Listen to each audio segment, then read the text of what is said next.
Bonjour, aujourd'hui nous avons le plaisir de recevoir Daniel Siboni qui est le dirigeant de l'entreprise myglamhouse.fr située à Ranana. Bonjour Daniel. Bonjour Jean-Jacques.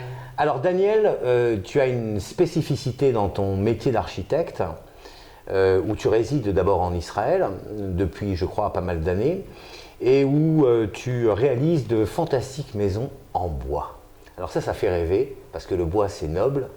Et avant de rentrer, j'allais dire, dans le corpus de ton activité, j'aimerais un petit peu que tu nous parles de ton cursus qui t'a amené justement jusqu'à devenir architecte de maisons en bois.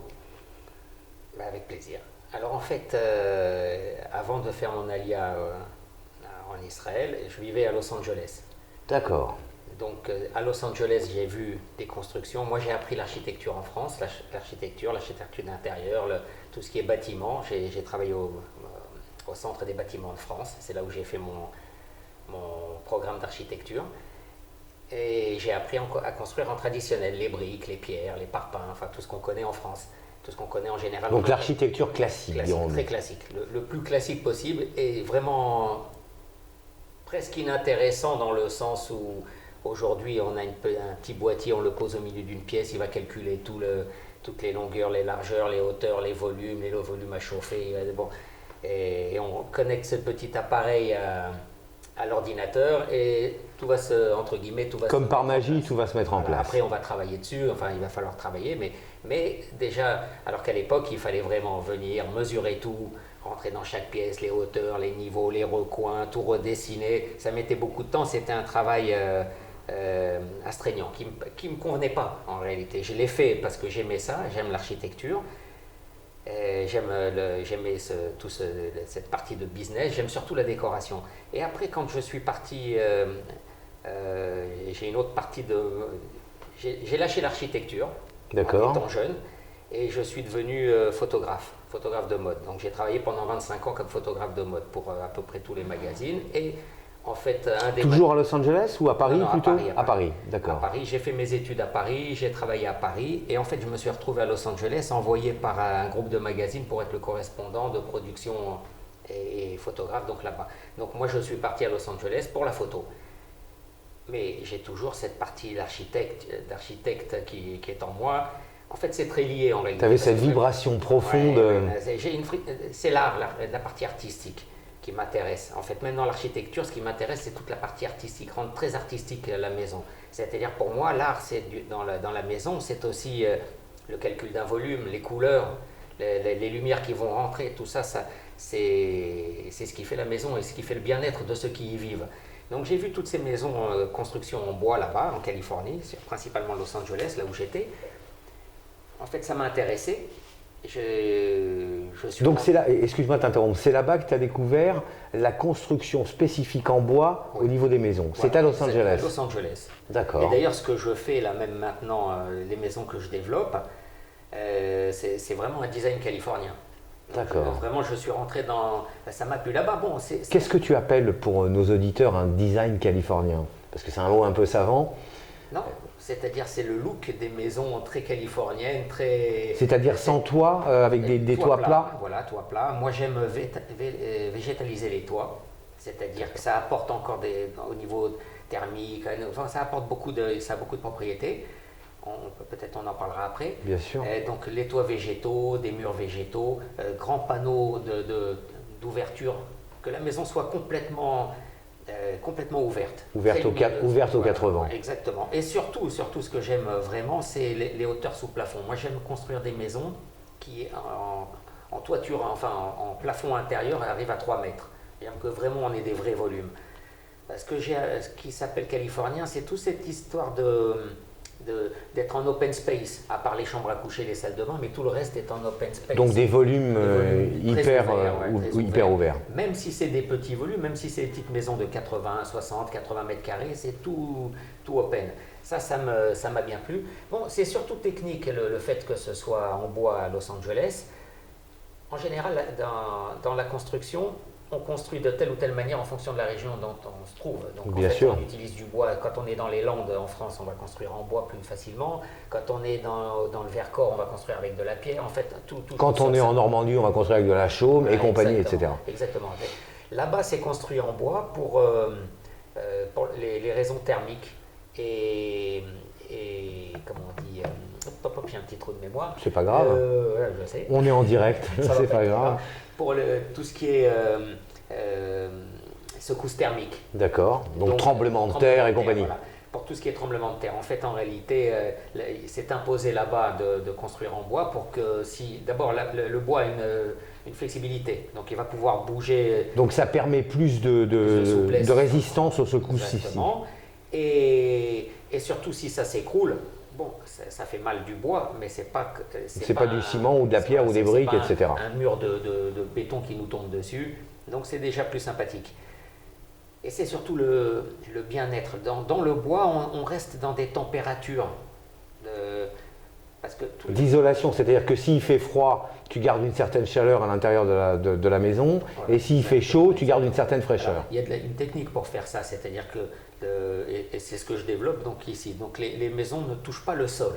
Les maisons sont sur petits poteaux pieux, sur des petits pilotis, et en fait l'air circule autour de la maison. Donc ce qui permet qu'il n'y ait aucune influence du sol sur les boiseries, donc créer des ponts thermiques en fait en réalité. Enfin, est-ce que ça permet, parce que je suis novice dans ton domaine, mais est-ce que ça permet à ce qu'il n'y ait pas justement de problèmes d'isolation supplémentaires, parce que je sais que quand ils fabriquent des maisons en béton, c'est un peu plus compliqué peut-être au niveau de l'isolation, etc. Alors que le bois permet beaucoup plus de... Le béton, c'est un matériau conducteur. D'accord. Donc, et tu vois bien, si tu fais tomber un petit marteau par terre, il va s'entendre. Si tu tapes à sur 15 un km, mur, ouais. ou tu perces un mur pour accrocher quelque chose, tous les voisins vont entendre. Tandis que le bois, ça absorbe. Donc, en plus, je mets des isolations qui sont aussi en paille de bois, enfin, ou en hemp, comme on appelle en chanvre. D'accord. Donc, je reste vraiment dans tout ce qui est très écologique et j'essaye de travailler avec des produits les plus performants, les plus techniques aujourd'hui. Par exemple, les parpaings de chanvre dont je parle, qui me servent d'isolation, ça ne brûle pas, c'est traité en Tibet, ça se consume, donc ça ne brûle pas, mais ça se consume. C'est des parpaings en chanvre? En chanvre, oui. Ouais. Ouais, alors moi, je m'en sers je construis tout en boiserie. Bon, j'aime le bois, à vrai dire. J'aime le bois et franchement, je me rends compte que je ne suis pas du tout le seul parce que grâce à Dieu, il y a beaucoup de succès sur cette compagnie Glamhouse. Alors justement, je voulais te parler de cette compagnie. Cette implantation, ce grand écart entre Los Angeles et en passant par Paris et en terminant... Attention, je l'ai fait là-bas. D'accord, donc l'origine, la genèse, j'allais dire, de ton métier d'architecte sur des maisons en bois, c'est inspiré de cette culture, j'allais dire, américaine de la côte ouest des États-Unis. J'ai appris là-bas. En fait... Tu as fait tes premières armes à Los Angeles. J'ai voulu carrément travailler sur les chantiers. Je suis rentré sur un chantier, j'ai dit voilà, je ne suis pas rentré en tant qu'architecte, je suis rentré, voilà, je veux apprendre, je suis un petit ouvrier, je voudrais apprendre à travailler le bois et comment les bois sont croisés. Enfin, il y a de la technique, hein, donc je voulais apprendre ces techniques-là. Et le propriétaire de cette compagnie me dit « Ah non, c'est pas possible, on ne peut pas prendre quelqu'un qui vient comme ça, il faut que ça soit une compagnie, il faut une assurance, tu ne peux pas rentrer, déjà tu n'as pas le casque sur toi là maintenant, donc déjà alors, je vais te demander de partir, enfin etc. » J'ai monté une compagnie. Donc à Los Angeles. À Los Angeles, ouais, ce qui est très facile là-bas. Dans la journée, la compagnie elle est montée, la banque est faite, enfin tout est bon à l'américaine. J'ai monté la compagnie, je suis revenu le voir quelques jours après, et j'ai dit voilà, je suis assuré, je suis tout, je veux même pas, je ne parle pas de salaire, je veux venir apprendre, ça m'intéresse. Je lui explique un peu qui je suis, etc. On sympathise, il me dit allez, Bekef, viens travailler avec nous. À l'américaine. Viens travailler avec nous, il était content, ça faisait des mains en plus.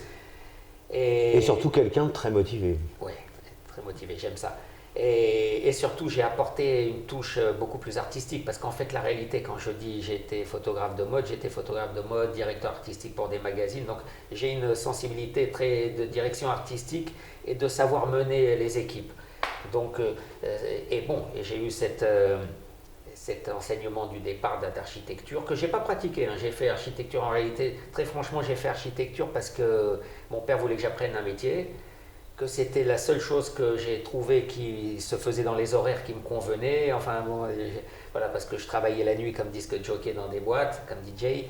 Donc tu étais vraiment multicarte quoi, à l'époque. Hein. J'ai 63 ans. Tu ne les fais pas, on dirait un jeune homme. Merci. Donc j'ai pas mal fait, grâce à Dieu, et j'ai voulu vraiment apprendre, et c'est toute la vie en fait en réalité. Et je me suis toujours dit, je veux faire ce que j'aime et je vais voir pour l'argent. L'argent viendra. Donc l'argent était secondaire, n'était pas une priorité chez toi. Je voulais faire ce que j'aime, je ne voulais pas me forcer. J'ai essayé, je n'ai pas réussi à me forcer à faire un métier comme architecte dans un cabinet, à tirer des plans. Bon. D'accord.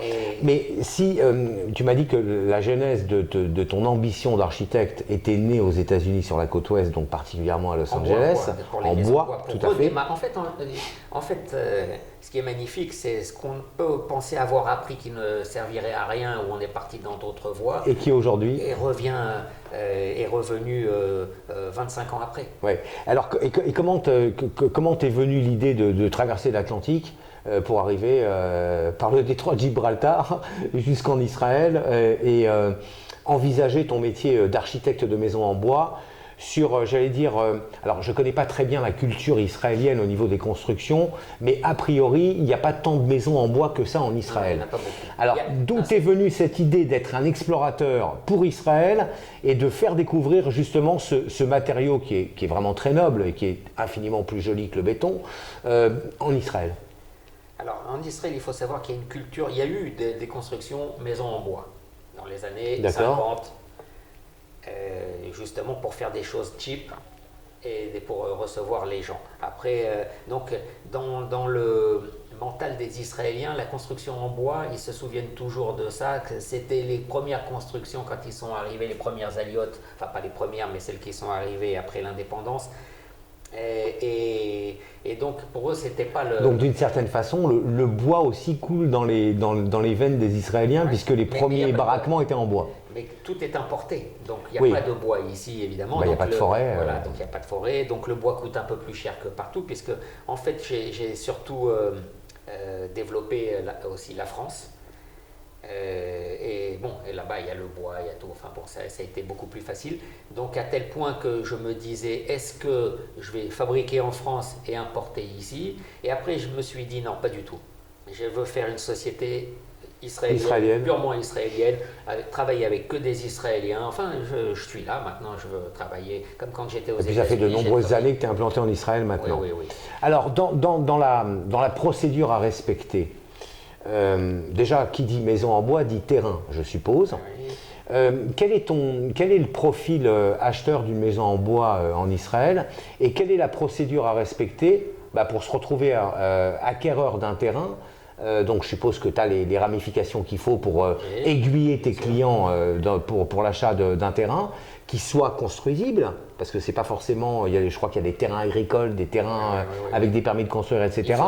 Et puis après, combien de temps il faut pour pouvoir envisager une maison en bois d'une superficie moyenne de 140 mètres carrés par exemple? Alors en fait, bon évidemment il faut un terrain constructible, il faut déposer un permis. D'accord. Ça n'est pas Ça prend du temps tout ça? Oui, ça prend du temps. En Israël, ça prend du temps. Qu'est-ce que tu appelles ça prend du temps? Ça prend du temps, et ben voilà, là je suis en train de déposer depuis 6 mois dans le Negev, dans un kibbutz qui s'appelle le kibbutz Yael. Donc pour la construction d'une maison qui va faire 200 mètres carrés. Et quand je dis 6 mois, c'est même 8 mois. Et c'est pas encore entièrement fini. Les procédures ne sont pas encore entièrement C'est des procédures administratives qui sont longues? Oui, c'est long. D'accord. C'est long. Et je me suis trouvé confronté à... Parce que je ne suis pas architecte en Israël. Ça, c'est ce que j'ai fait. D'ailleurs, je ne me considère pas comme un... Enfin, c'est les études que j'ai faites, mais c'est le diplôme que j'ai. Mais je ne me considère pas comme un architecte. Je n'ai pas pratiqué l'architecture pendant très longtemps. Ça m'a permis, en étant architecte, de comprendre tout de suite, quand je vois le chantier, quand je vois, c'est bon, je sais de quoi on parle, je comprends vite les matériaux, pourquoi, quelles sections, les portées, les assemblages et compagnie. Tout ce qui, toutes les normes à respecter. Mais ici, je n'ai pas trouvé d'architectes qui connaissent le bois. Alors, parce que j'ai essayé de travailler avec des architectes, je ne veux pas me mettre à avoir des équivalences, et même ça serait trop tard, et puis ça ne m'intéresse de toute façon pas. Donc je me suis dit, c'est pas grave, de toute façon, moi, mon business à moi, c'est d'être le chef d'entreprise et de mettre en place tout ça, et je vais travailler avec des architectes, comme je vais travailler avec des compagnies d'électricité. Donc apporter une cohésion à Exactement. différents corps de métier dont tu serais toi le dispatcher. Exactement, le maître d'œuvre. Et j'ai beaucoup de mal à trouver, maintenant ça y est, j'ai trouvé, mais j'ai eu beaucoup de mal à trouver une architecte ou un architecte qui était capable d'aller jusqu'au bout de ce projet. D'accord. Et- Donc on peut dire aujourd'hui que Daniel Siboni, à l'aube de cette nouvelle année 2023, a enfin une équipe, j'allais dire, complète au niveau des différents corps de métier, et que tu peux prendre par la main, au sens figuré bien sûr, un client qui aurait l'ambition d'avoir une maison en bois. Oui, bon, enfin, là, Tarles, il y a déjà 10 clients. D'accord, donc tu as déjà un portefeuille de 10 clients. Voilà, j'ai déjà 10 clients. C'est des clients qui résident en Israël Qui résident ou en Israël. international, qui ont Voilà. des maisons secondaires Non, ici. bon, il y en a deux qui sont un Mexicain et un Américain qui vivent toujours aux États-Unis, qui attendent de construire et qui feront la alia en temps voulu. D'accord. Et tous les autres sont là. Donc la procédure est évidemment le terrain, ce qui n'est pas évident, et cher. Mhm. Et Quand tu dis cher, est-ce que tu peux nous poser une grille tarifaire sur ta notion de prix ça peut, Il faut compter combien pour l'achat d'un terrain? plusieurs millions. Plusieurs millions de shekels? Ouais, plusieurs millions de shekels. D'accord. Bon, ça, évidemment, on peut toujours trouver. J'ai trouvé récemment à côté du lac de Tibériade des terrains, mais enfin, oui, enfin, de toute façon, c'est même pas plusieurs millions, mais c'est déjà 1,3 million, le Dunam. Donc 1,3 million le dunam c'est un hectare, c'est ça? Hectare. Donc un hectare Non, de c'est- terrain Non, construisible. c'est pas un hectare, c'est 1000 mètres. Ah, 1000 mètres, d'accord, ok. Donc 1000 mètres, c'est à peu près 1 million de shekels. C'est un budget. Plus d'1 million de shekels. Donc ça veut dire que le futur propriétaire d'une maison en bois, déjà pour le terrain, va mettre plus d'1 million de shekels. D'accord. Exactement. Il faut compter en gros, pour un appartement, par exemple, moi qui réside dans une ville à côté de Tel Aviv, qui s'appelle Ramat Gan, qui est très frontalier, il faut compter pour l'achat d'un 120 mètres carrés, 130 mètres carrés, il faut compter à peu près entre 1,6 million et 1,8 million, voire 2 millions, ça dépend de l'état des appartements, si c'est du neuf, de l'ancien, etc., etc. Donc là, ça veut dire qu'il y a déjà un budget initial pour acheter le terrain d'à peu près 1 million, voire un petit peu plus. Après, pour la construction de la maison, sur une maison d'à peu près 140 mètres carrés, il faut compter combien? Il faut compter à peu près 1,5 million, 1,5 million, 1,7 million. D'accord. Tout- Donc ça veut dire qu'en bout de piste, on arrive à 2,5 millions à peu près, c'est ça? Voilà. Là, je parle carrément précis de ce que je vais faire dans le Negev. D'accord. Donc, dans le Negev, pour les 200 mètres carrés, ça va coûter 1,8 million. Tout est. Bon, il y a 5 chambres à coucher, 4 salles de bain, enfin bon, il y a un vrai. Ouais, c'est du standing. Oui, non, oui. Ça va être très beau. Et il y a une petite piscine aussi, enfin, il y a tout. Il y a quelque chose qui se passe en Israël qu'on n'a pas ailleurs, qui fait monter le prix un peu plus cher, c'est le miklat. Qu'est-ce que tu appelles le miklat? C'est là l'abri. pour nos auditeurs. Hein, Voilà, donc l'abri. L'abri anti-atomique et compagnie, oui. Anti-bombe, anti tout ce qu'on veut. Qui n'est pas en bois, je suppose, hein, Non, puisque c'est donc il faut le faire de en l'acier. béton, il faut qu'il fasse 40 cm d'épaisseur, enfin il y a aussi toute une partie de normes, donc il faut inclure. Donc en termes de coût déjà de faire le miklat, c'est déjà 120 000 shekels. Entre la dalle qui va supporter le miklat, faire le miklat, parce qu'on peut acheter des miklats qui arrivent tout fait. Préposés, voilà, qui arrivent avec... qui valent entre 60 et 80 000. Bon, il y a plusieurs tailles de miklat. D'accord. Enfin, donc on va dire globalement c'est entre 100 et 120 000 pour arriver. Donc ça monte le coût de la maison un petit peu. Et donc il faut l'inclure après dans l'habillage, dans le décor. Bien sûr. Bon, voilà. Maintenant, moi personnellement, ça ne me gêne pas du tout. Je m'en sers en base pour les tâches supplémentaires quand je veux faire. Moi, en réalité, je ne fais que des maisons plein pied. C'est ça qui est très californien, c'est les maisons de Malibu, enfin tout. D'accord, donc pas de maison à étage. Pas de maison, sauf, j'aime bien faire, suivant les endroits, je l'ai fait à Palm Springs, là aux États-Unis, j'en ai fait quelques-unes aux États-Unis, en Californie, c'est de mettre une sorte de petite guest house qui est posée sur le toit. D'accord. Complètement indépendant. Pas forcément avec les escaliers pour monter sur le toit à l'intérieur, plutôt même l'extérieur. Rendre quelque chose, une petite guest house de 30 mètres, 40 mètres carrés. Donc une accessibilité, tu veux dire, par l'extérieur de la maison? Pour donner... c'est souvent le cas aux États-Unis, on voit les enfants qui ont un petit bungalow à côté, où ils mettent une caravane, tout ça. Donc je me suis dit, je vais faire là-bas aux États-Unis, j'ai fait ce principe de rajouter.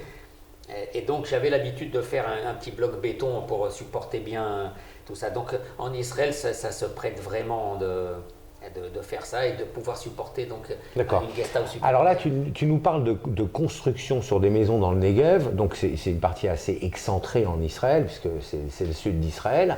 Est-ce que, d'après ce que j'ai compris de ce que tu nous as expliqué, pour résumer pour nos auditeurs, il faut à peu près entre 6 et 8 mois pour avoir le permis de construction.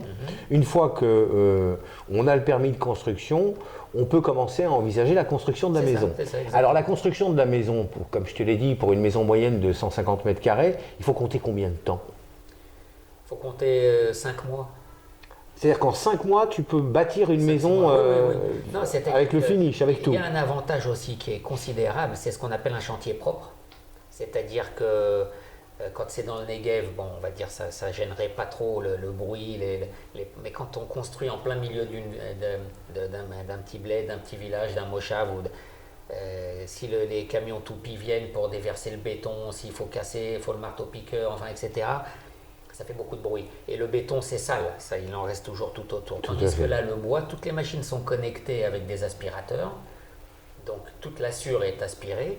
Cette même sûre, on s'en resserre pour l'isolation, je suppose? Non. Moi, personnellement, on peut s'en servir pour l'isolation, on peut recompacter, il y a des systèmes. Tout à fait. Bon. Mais moi, je m'en sers parce que ce que j'essaye de faire en même temps, à part la maison, j'essaye de donner c'est ce que recherchent les clients que j'ai en fait. En réalité, c'est tout un global, c'est-à-dire avec toute la partie aussi la plantation tout autour. Et là, aujourd'hui. Donc il n'y a pas que la maison, il y a l'environnement. Oui, ça va. En fait, la maison, elle est posée dans un environnement. Donc il faut penser l'environnement. Ce que j'ai toujours. Ce qui me déplaisait dans l'architecture, on va dire, l'architecture classique. C'est qu'elle casse l'environnement. Non, pas ça seulement. C'est que les architectes ne pensent pas à la personne qui va vivre dans l'appartement. Pensent juste à, voilà, il va falloir les chambres 16 mètres ou 12 mètres, on va monter. Oui, un truc carré. Voilà. Donc, c'est-à-dire que moi, je travaille avec mes clients. D'abord, je parle beaucoup avec eux. Parce qu'à part le look de maison que je vais donner, comment ça va être configuré dedans, la manière dont je vais configurer avec eux l'intérieur dépend d'eux. Dans le sens où si j'aime plus vivre dans la cuisine, plus vivre dans le salon, si on est tous dans nos chambres. Donc tu es dans une sorte d'analyse, une introspection au niveau de tes clients. Vraiment avec les clients, vraiment. D'accord. Je peux même dire que les clients deviennent tes amis. C'est pas ça, c'est que je ne cherche pas de clients, c'est un client qui m'en amène un autre. D'accord, donc il y a un phénomène de bouche à oreille qui s'opère. Je ne veux pas faire, c'est pas que je veux pas, je souhaiterais le faire, mais dans le cas précis d'aujourd'hui, ce qui m'intéresse, c'est de faire 4-5 maisons dans l'année. C'est pas pour l'instant de développer déjà 4-5, monter bien les équipes, monter le... Oui, tu ne prétends pas devenir Martin Bouygues non plus. Non, ça ne m'intéresse pas. D'accord. Encore une fois, parce que tu es dans un climat de sur-mesure un petit peu par rapport au désiderata des clients. C'est ça, oui. Non, l'intérieur surtout, toute la base... bon, parce que toute la partie structurelle, il y a un respect de structure. Tout à fait. Voilà. Maintenant, à l'intérieur, on peut jouer sur la chambre un peu plus petite, le salon plus grand, en fonction de comment veulent vivre les gens. Est-ce qu'on peut dire que tu as les doubles compétences ou la double casquette d'intervention d'architecte d'extérieur et d'intérieur? Oui. Et en plus, vraiment, je travaille avec des gens, je suis très équipe. Moi, j'aime travailler, moi, c'est un travail d'équipe. Alors, même si à la fin, je prends la décision, enfin, on prend la décision, mais j'aime bien travailler sur un projet avec les équipes, chacun apporte sa petite touche, chacun apporte sa finesse. C'est important. Par exemple, là maintenant, je disais, j'ai trouvé une architecte avec qui j'aime travailler en Israël, qui est italienne, qui est architecte des PLG et qui peut construire partout dans le monde, mais elle a cette finesse j'ai besoin de la finition. Ce que je reproche, ce que je trouve moins, pas reproche, bon, parce que j'ai rien à reprocher, mais disons ce qui me plaît le moins en Israël au niveau de la construction, c'est la finition. C'est la finition. C'est-à-dire que c'est bon, l'isolation, la finition, c'est quelque chose qui est même quand on a appris, bon, je sors d'architecte des bâtiments de France, donc quand on a appris la restauration j'ai participé à la restauration du château de Vol-Vicomte. Donc quand il faut refaire les murs, c'est-à-dire il faut refaire avec les mêmes sables, les mêmes, enfin, c'est rechercher dans les mêmes carrières. Enfin bon, donc il y a un travail qui est fait avec les compagnons des bâtiments de France. C'est très méticuleux. Oui, mais c'est quel. Mais quel rendu. Mais quel rendu. Oui, et vraiment, je remercie tous les jours. Ce que j'ai appris en France, parce que vraiment cette culture française que j'ai pu apprendre en France, je vois que, surtout à mon époque, c'est-à-dire j'ai appris tout ça il y a 40 ans, c'était beau. Alors pour résumer un petit peu ton activité d'architecte aujourd'hui avec ces implantations de maisons en bois. Si tu permets, mais bien sûr. Voilà, je n'interviens pas en architecte, je ne veux. D'accord, tu ne veux pas que je donne cette dénomination d'architecte. Parce qu'en fait, je travaille avec des architectes qui, eux, sont déclarés, donnent les garanties décennales, etc. Moi, je suis plutôt… un coordinateur. Le concepteur. D'accord. C'est-à-dire toute la partie concept, comme je te disais tout à l'heure, voilà comment tu vas vivre dedans, comment ça va être. Après, moi, je vais calculer les volumes, pourquoi ça va être comme ça, les couleurs, parce qu'en fonction de… Chaque couleur a une valeur énergétique. Donc en fonction des personnes qui vont être dans… C'est pour ça que c'est très important pour moi de passer du temps avec tes clients. Avec les clients. Parce qu'en fait, en réalité, je vais comprendre comment ils vivent, je vais voir comment ils s'habillent. Il y a des choses que je ne parle pas avec d'observation personnelle. Donc je regarde comment ils s'habillent, comment ils marchent, comment… Enfin bon… Ah, tu vas très loin dans l'introspection. C'est pas un reproche, bien au contraire, une grande qualité. C'est-à-dire que j'essaye de me mettre… dans la peau du personnage qui va vivre dans cette baraque. Le roi Salomon, quand quelqu'un venait se plaindre, il répétait la question. On dit quoi? Il n'a pas compris, il répète? Non, il se met à la place de la personne.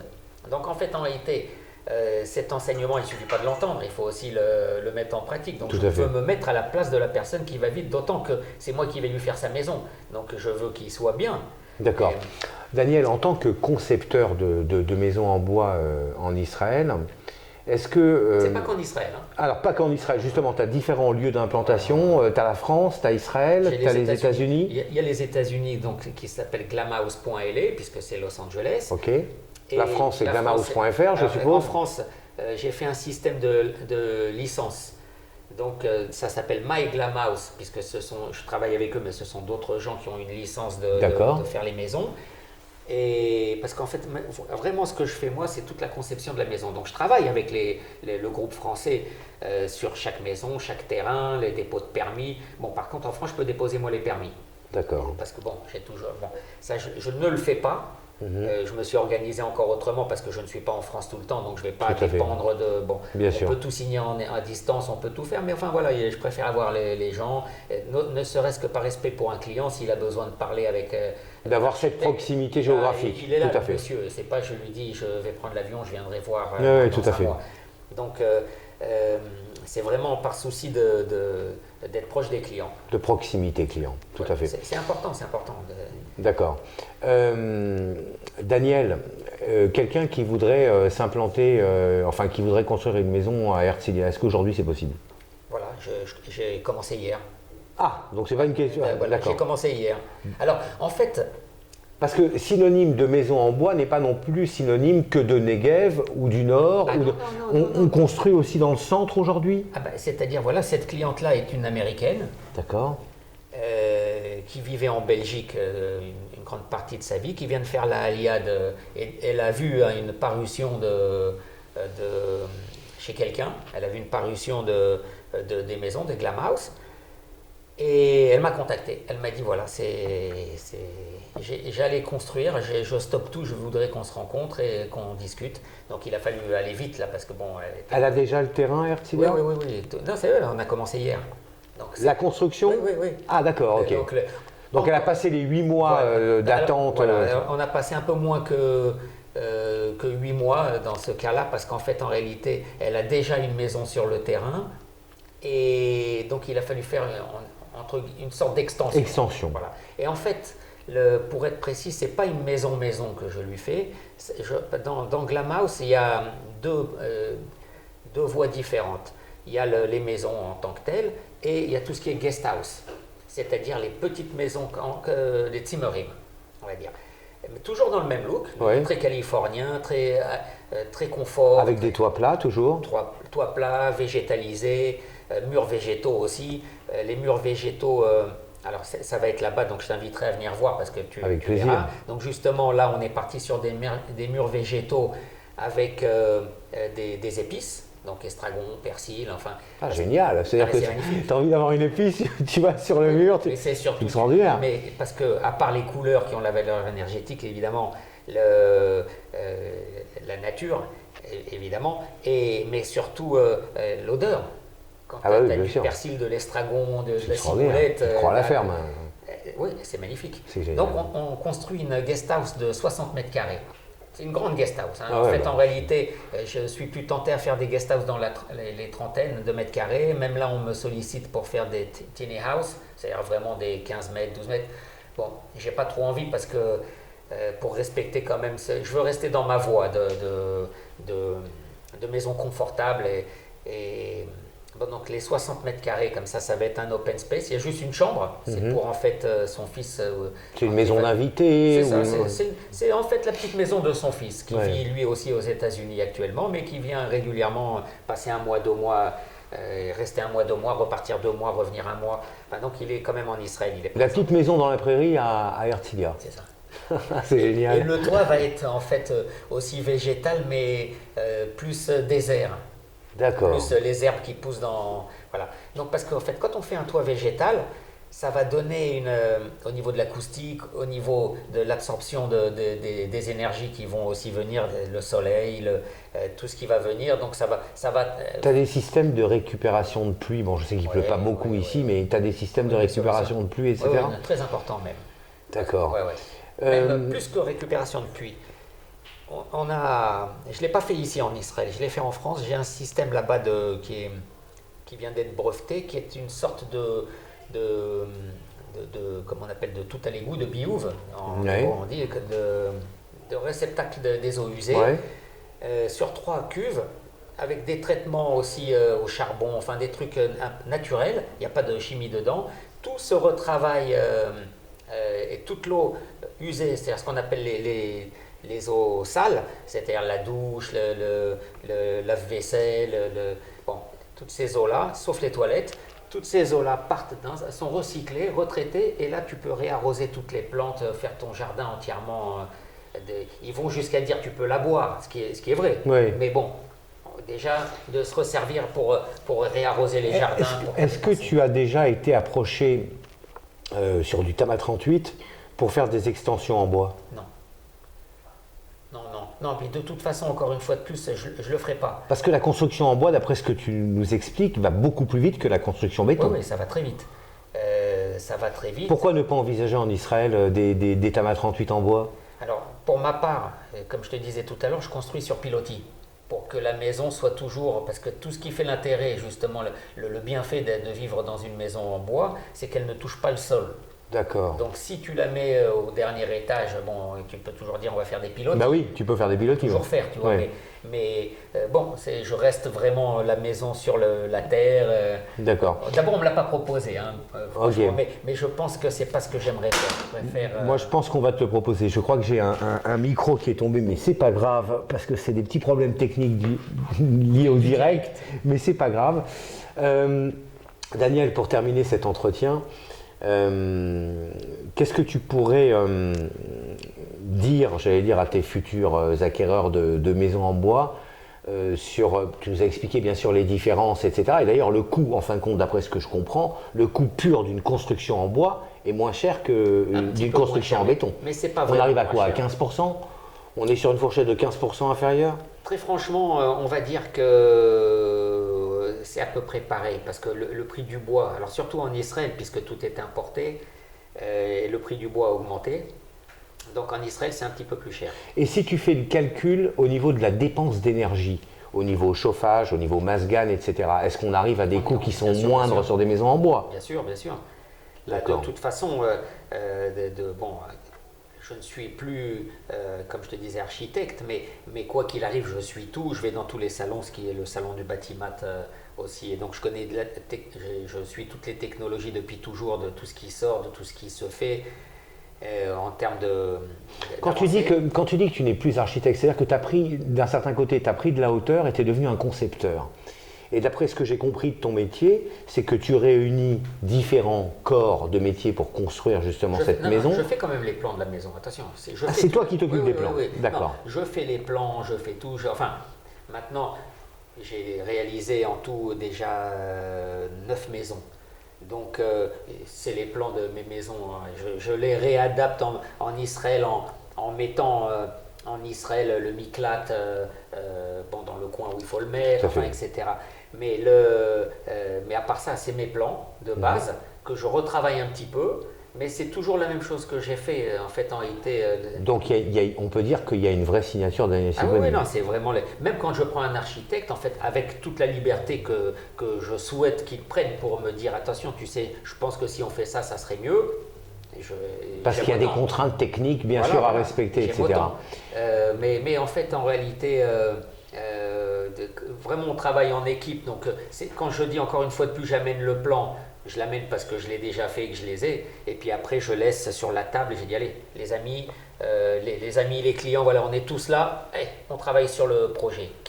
J'ai vu comment tu vis, j'ai entendu ce que tu aimes, j'ai entendu ce que tu n'aimerais pas, je vois que tu veux plus de lumière par là, etc. On recombine comme ça. C'est-à-dire que je peux modifier, par exemple, sur un plan de base, c'est-à-dire je vais modifier la taille des fenêtres, ça va plus être ça va pas être une fenêtre, ça sera une baie vitrée à cet endroit-là. Enfin, on peut tout modifier, il n'y a pas de problème. Mais la base, c'est vraiment le concept des maisons que j'ai développé là-bas. Comment est-ce qu'on peut faire pour t'approcher, Daniel, et pour avoir une première consultation qui, je suppose, est gratuite dans un premier temps, pour avoir des renseignements? Gratuit, même si on s'est vu 10 fois et que tu décides de faire autrement, je vais pas... D'accord. Mais quelle est la procédure pour t'approcher par rapport au site internet? Tu as un numéro de téléphone professionnel? Il y a tout, il y a Facebook, Instagram. D'accord, donc on donnera toutes tes coordonnées, etc. pour être joint. J'ai fait ici... c'est facile de me trouver parce que j'ai pas mal de réalisations en Israël parce que j'ai pas construit en bois. Je commence à Herzliya depuis hier, donc ça va être la première construction maison bois, mélange bois et parpaing de chanvre. De chanvre. Mais maintenant, j'ai eu la chance que les patrons de l'hôtel Dan m'ont confié la réalisation d'un hôtel. L'hôtel Dan qui est à Tel Aviv, je crois. Qui s'appelle le Link Hotel. Donc un hôtel hyper connecté avec plein de tableaux dedans. Je suis déjà passé à aller boire un verre là-bas d'ailleurs. C'est toi les tableaux? Oui. Ah mais c'est magnifique. magnifique. C'est moi qui ai fait tout l'hôtel. Ah, en plus de ça, tu es artiste peintre. Ah oui, je suis artiste tout court. Moi, je suis un artiste. Donc Daniel Sibony a beaucoup de cordes à son arc, mais... Non, c'est toujours l'artistique. Comme je t'ai dit au début, ou je ne sais pas si c'était avant qu'on commence en direct, mais en fait, pour moi, de construire une maison, c'est dans le même cadre que de l'artistique. Je veux dire, quand je construis une maison, je la considère comme une petite pièce. C'est-à-dire que je fasse de l'art. J'ai été, comme je t'ai dit, photographe de mode pendant 25 ans. Donc j'ai travaillé avec toutes les campagnes. Tu as un gros background au niveau de la photo, de cette activité. Très gros. Et je ne pensais pas d'ailleurs que j'allais me retrouver à refaire de l'architecture. Je pensais vraiment, je partais à Los Angeles, je suis parti pour être correspondant pour, je ne dis pas les noms des magazines, mais bon voilà, c'est les gros magazines français, un gros magazine français, donc je suis parti là-bas. Non, à la base pour 1 an, le temps que la personne qu'ils allaient former vienne me remplacer, puis finalement je suis resté 10 ans. Il n'est jamais venu. Donc j'ai continué à le faire et en même temps en parallèle, donc j'ai commencé à faire ce que je t'ai dit pour apprendre, enfin pas pour apprendre, c'était que pour moi, à la base tout ça c'est pour moi, c'est pour ton enrichissement personnel? Oui, il y a quelque chose qui m'a marqué quand j'étais plus jeune. Quand j'ai commencé à faire tchouva, j'ai entendu un jour un enseignement qui parlait du Baal Shem Tov, qui disait « il est interdit de vieillir ». Donc ses disciples sont venus le voir, ils lui ont dit « mais il est interdit de vieillir ». On n'a pas le choix, on vieillit. Il dit « oui, mais maintenant on peut reculer le vieillissement. » L'horloge du temps. Le vieillissement, il ne se situe pas, il ne parlait pas de physique là. Et il a donné ce secret. Il a dit comment on ne vieillit pas. Aujourd'hui, c'est découvert avec toutes les sciences quantiques. On sait que la pensée agit sur la matière. Donc, c'est découvert, bon, c'est prouvé. Le Baal Shem Tov, quand il a dit il est interdit de vieillir, il donne cet enseignement. Il dit comment on ne vieillit pas. C'est en apprenant quelque chose de nouveau tous les jours.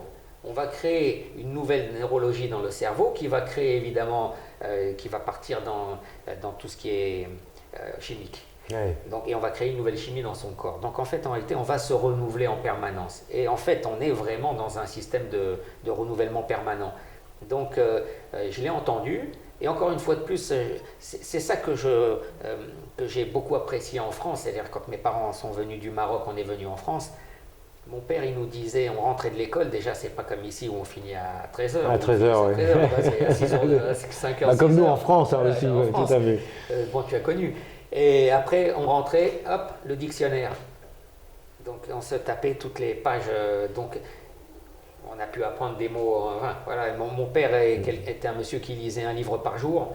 Donc, quand je parle d'un livre, je veux dire le Cid de Corneille, enfin, de la vraie littérature. Plus le journal, plus. Ouais. Donc, nous, on a été éduqués. Vous avez été bercé là-dedans. Ah oui, on a été bercé. C'est pour ça que quand mon père m'a dit il faut des disques de jockey, DJ, c'est quoi ça? Il m'a dit tu rigoles ou quoi?